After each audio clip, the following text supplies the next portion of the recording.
नमस्कार विद्यार्थियों।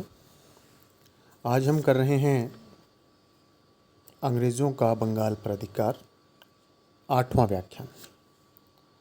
इससे पहले हम 7 व्याख्यान में चर्चा कर चुके हैं।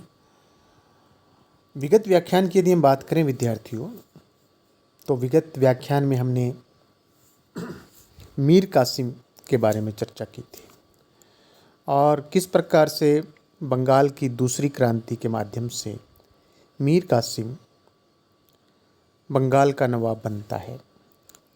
अपने ससुर मीर जाफ़र, अपने स्वामी मीर जाफ़र जो कि बंगाल का नवाब था मीर जाफ़र, उसके साथ में विश्वासघात करके अंग्रेज़ों के साथ मिलकर के षड्यंत्र करके नवाब बनता है। और इसी प्रकार मीर जाफ़र भी कभी नवाब बना था, अपने पूर्व नवाब के साथ में विश्वासघात करके।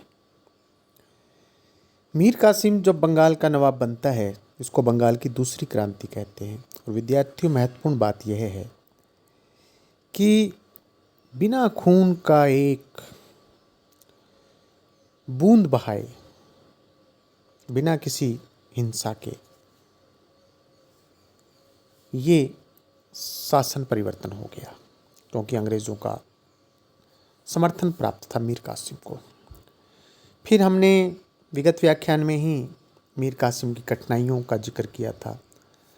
मीर कासिम यद्यपि एक योग्य और दूरदर्शी शासक था, उसने बंगाल की स्थिति को सुधारने का प्रयास किया, आर्थिक समस्या को सुधारने का, सैनिक दृष्टि से बंगाल को मजबूत करने का, जमींदारों को नियंत्रण में लाने का, अधिकारी कर्मचारियों को नियंत्रण में लाने का, ये सारे प्रयास किए। लेकिन अंग्रेज़ नाराज हो गए और उसकी नाराज़गी का कारण कि नवाब अच्छे ढंग से कार्य कर रहा है, क्योंकि अंग्रेज़ अयोग्य नवाब चाहते थे, योग्य नहीं चाहते थे।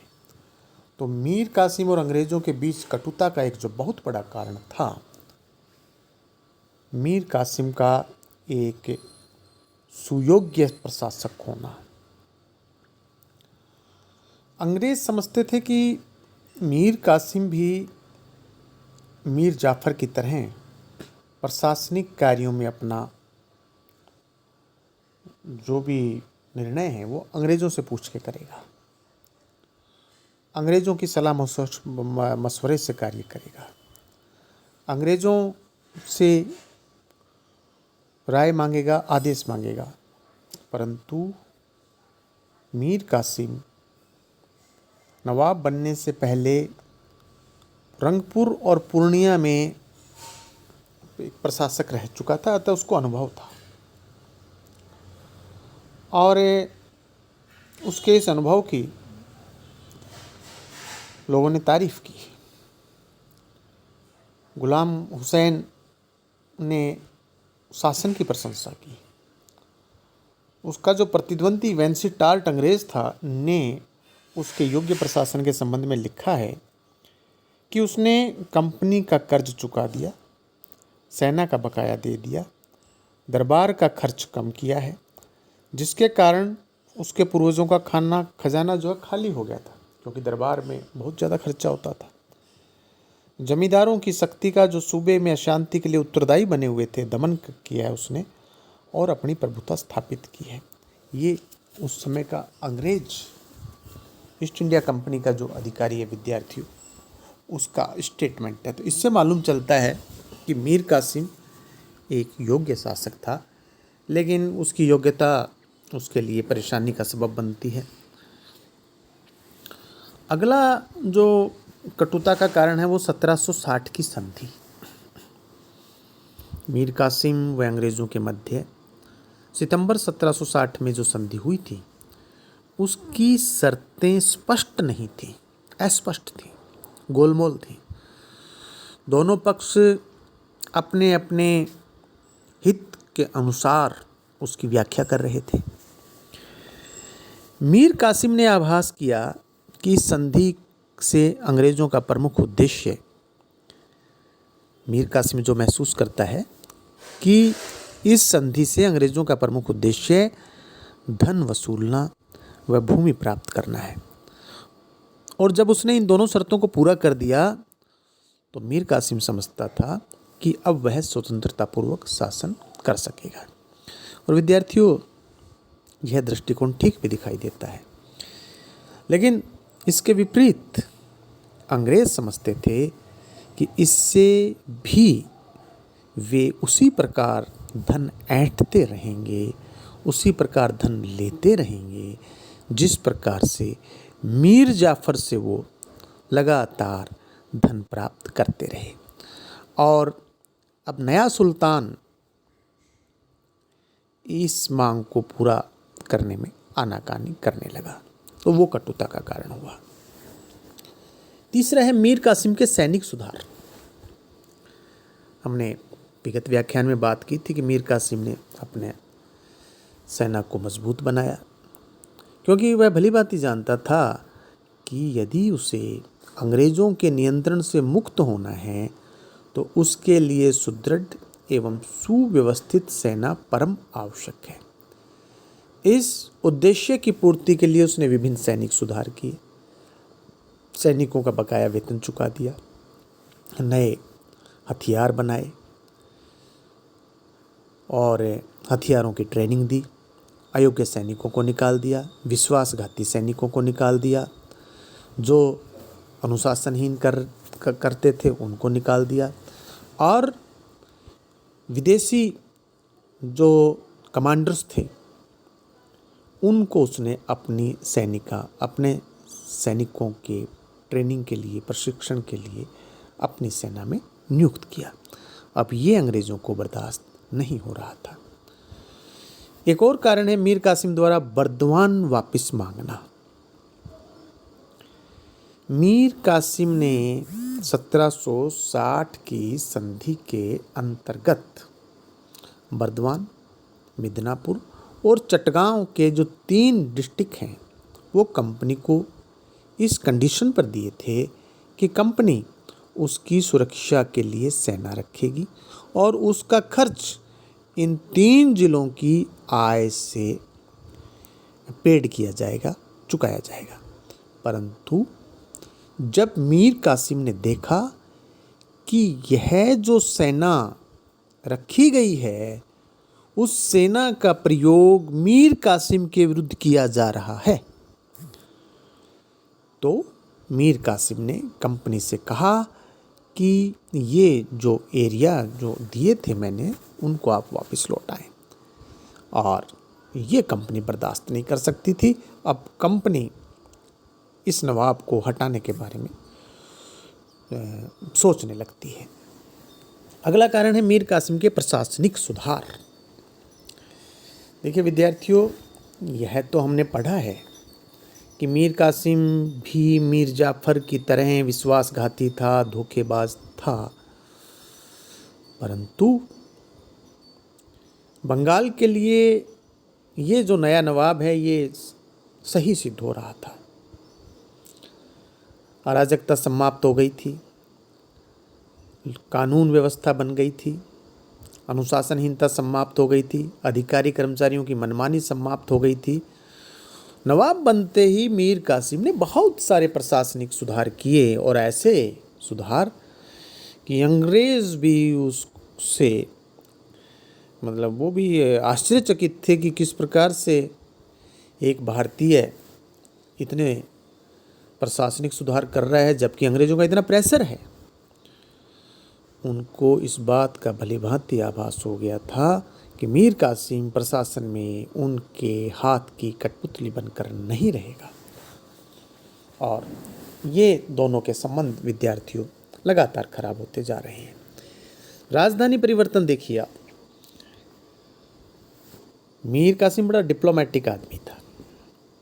वह अंग्रेज़ों के नियंत्रण से मुक्त रहने के लिए राजधानी ऐसे स्थान पर ले जाना चाहता था जहां अंग्रेज़ों से दूरी हो, उनका प्रभाव कम रहे, उनका आना जाना कम रहे। और विद्यार्थियों, इस विचार से जो नवाब है मीर कासिम, उसने अपनी राजधानी को मुर्शिदाबाद से हटा दिया, जहाँ पर कि अंग्रेज़ों का बहुत ज़्यादा दखल था, और मुंगेर बना ली।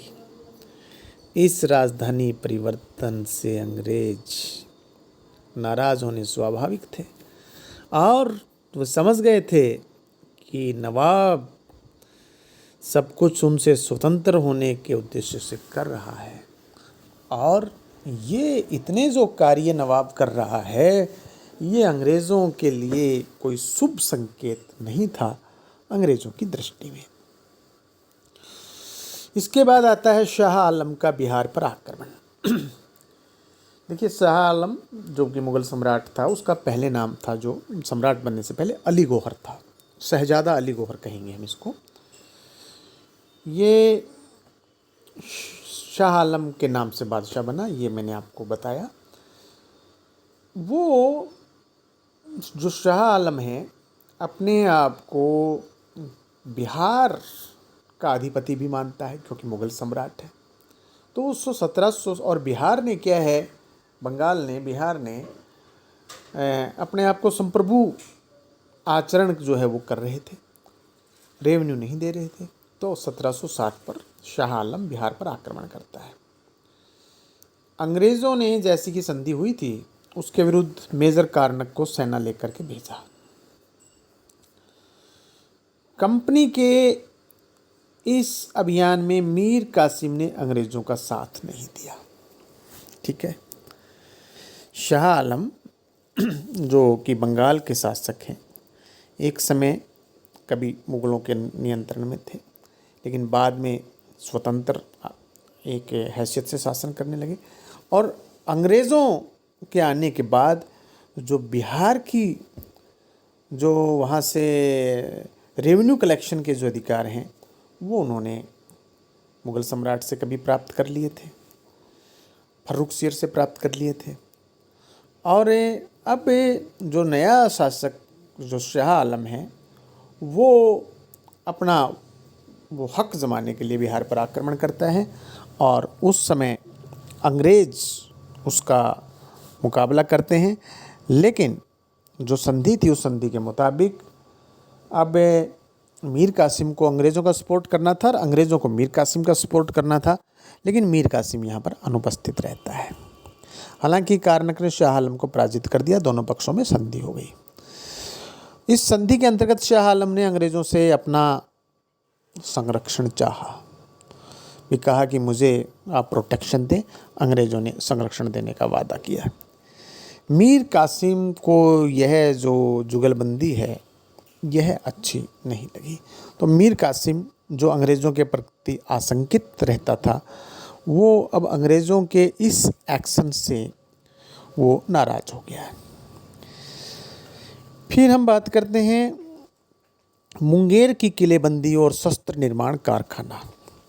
जैसा कि हमने अभी चर्चा की कि जो नया नवाब मीर कासिम था, वो अपनी राजधानी को मुर्शिदाबाद से मुंगेर ले गया, ताकि अंग्रेज़ी जो प्रभुत्व है उससे वह मुक्त रहे।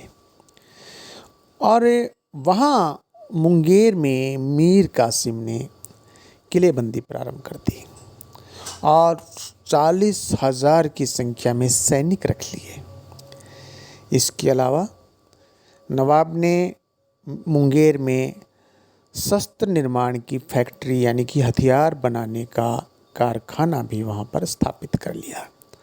और साथ में विद्यार्थियों, एक बात और महत्वपूर्ण, मीर कासिम ने यह आदेश दिया कि अंग्रेज वहाँ उस क्षेत्र में जो ये फैक्ट्री एरिया है, जहाँ वेपन्स प्रोडक्शन हो रहा है, वहाँ मैन्युफैक्चरिंग हो रहा है, वहाँ अंग्रेज़ जो है प्रवेश नहीं कर सकेंगे। और इससे अंग्रेज़ों की जो आशंका है नवाब के प्रति, उसको बल मिला। और अब दोनों पक्षों में यूँ काफ़ी ठन गई विद्यार्थियों। बात यदि हम करें दस्तक के दुरुपयोग की, पहले भी हमने चर्चा की है। मुग़ल सम्राट से अंग्रेज़ों को बिना चुंगी व्यापार करने का अधिकार मिला हुआ था। उसको फ्री पास कहते थे, दस्तक कहते थे। लेकिन इस जो फ्री पास था, ये दस्तक ईस्ट इंडिया कंपनी के अधिकारी व कर्मचारी इसका दुरुपयोग करते थे। कंपनी के कर्मचारी अपने इस वैधानिक एकाधिकार से नवाब के राजकोष को नुकसान पहुंचा रहे थे। प्रजा भी परेशान थी। अंग्रेज बिना चुंगी दिए व्यापार करते थे, साथ साथ में वो जो भारतीय व्यापारी थे उनको अपना पास बेच करके वो आर्थिक नुकसान पहुंचा रहे थे। मीर कासिम ने इस संदर्भ में कंपनी को कई पत्र लिखे कि इस प्रकार का भ्रष्टाचार हो रहा है, कंपनी के अधिकारी और कर्मचारी जो कर रहे हैं उसके कारण बंगाल के राजकोष को नुकसान हो रहा है। लेकिन अंग्रेज़ों ने इस तरफ कोई ध्यान नहीं दिया। इससे नवाब ने जो अगला एक्शन लिया वो बहुत महत्वपूर्ण है विद्यार्थियों। उसने जो पहले सिर्फ अंग्रेज़ों को निःशुल्क व्यापार करने की छूट थी, अब नवाब ने समस्त व्यापारियों को, चाहे वो स्थानीय हों चाहे वो विदेशी हों, सबको निःशुल्क व्यापार करने की छूट दे दी। इससे अंग्रेज़ बहुत नाराज़ हुए क्योंकि इससे उनको आर्थिक नुकसान हो रहा था। अब है पटना का हत्याकांड। पटना स्थित अंग्रेज़ फैक्ट्री का जो प्रेसिडेंट है उसका नाम था एलिस। उसने कलकत्ता एक कंप्लेंट भेजा, शिकायती पत्र, जिसमें लिखा था कि नवाब के अधिकारी स्थानीय जुलाहों और अंग्रेज़ों, आमिलों और कारीगरों को अंग्रेज़ फैक्ट्री में काम करने नहीं दे रहे हैं। इससे नवाब व कंपनी के संबंध बिगड़ने लगे और नवाब ने 1762 में, अक्टूबर नहीं बोला को विद्यार्थियों डिलीट करें अक्टूबर को, नवाब ने 1762 में कलकत्ता कौंसिल को लिखा कि कंपनी के कर्मचारी दस्तक का दुरुपयोग कर रहे हैं और जगह जगह बंगाल के अधिकारियों का, कर्मचारियों का अपमान करते हैं। इस पर पटना पर 1763 में एलिस ने अपना अधिकार जमाने का प्रयास किया, जो कि पटना स्थित अंग्रेज़ फैक्ट्री का प्रेसिडेंट था एलिस। जब एलिस ने पटना को लूटने का प्रयास किया तो उसके प्रतिरोध में मीर कासिम ने अपनी सेना भेजी और पटना पर अधिकार कर लिया। नवाब ने कंपनी से लूट का हर्जाना मांगा, कंपनसेशन। इससे कंपनी को अच्छा नहीं लगा, अंग्रेज नाराज हो गए और मेजर एडम्स को सेना लेकर के भेज दिया। कई झड़पें हुई और इन झड़पों में मीर कासिम पराजित हो गया। अपनी पराजय पर आग बबूला होकर नवाब पटना पहुंचा और उसने 148 अंग्रेज कैदियों को मर्डर करवा दिया, कत्ल करवा दिया, जिनमें स्त्री और बच्चे भी थे। पटना का यह हत्याकांड मीर कासिम और कंपनी के मध्य झगड़े का प्रमुख कारण उसी प्रकार बन गया जिस प्रकार कलकत्ता की काल कोठरी की घटना पलासी के युद्ध का कारण बनी और यह बक्सर के युद्ध का कारण बनता है। ये स्थितियां दोनों पक्षों में विद्यार्थियों बहुत तनातनी वाली स्थिति, एक बहुत ही विस्फोटक स्थिति, बहुत ही खतरनाक स्थिति पर मीर कासिम और अंग्रेज़ों के जो है संबंध उस स्थिति पर पहुंच गए। यदि विद्यार्थियों हम बात करें कटुता के जो परिणाम, जो इन दोनों के बीच में कटुता हुई जिसके कारण हमने अभी किए, तो परिणामों में एक तो यह हुआ कि जुलाई 1763 में मीर कासिम को हटा करके मीर जाफर को पुणे बंगाल का नवाब बनाया जा गया। इस परिवर्तन से बंगाल की स्थिति में कोई सुधार नहीं हुआ, उल्टा नुकसान हुआ। परिणामों की बात कर रहे हैं।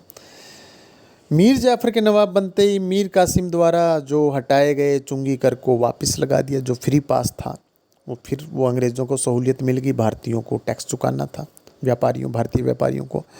और अंतिम अपदस्थ जो मीर कासिम को जो हटाया गया वो अवध चला गया और उसने अवध के नवाब शुजाउद्दौला व मुग़ल सम्राट शाह आलम से कंपनी के विरुद्ध एक समझौता किया।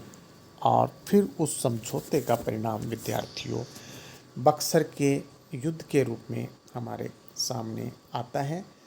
और ये जो शेष बातें हैं वो हम अगले व्याख्यान में करेंगे। आप सबका बहुत बहुत धन्यवाद।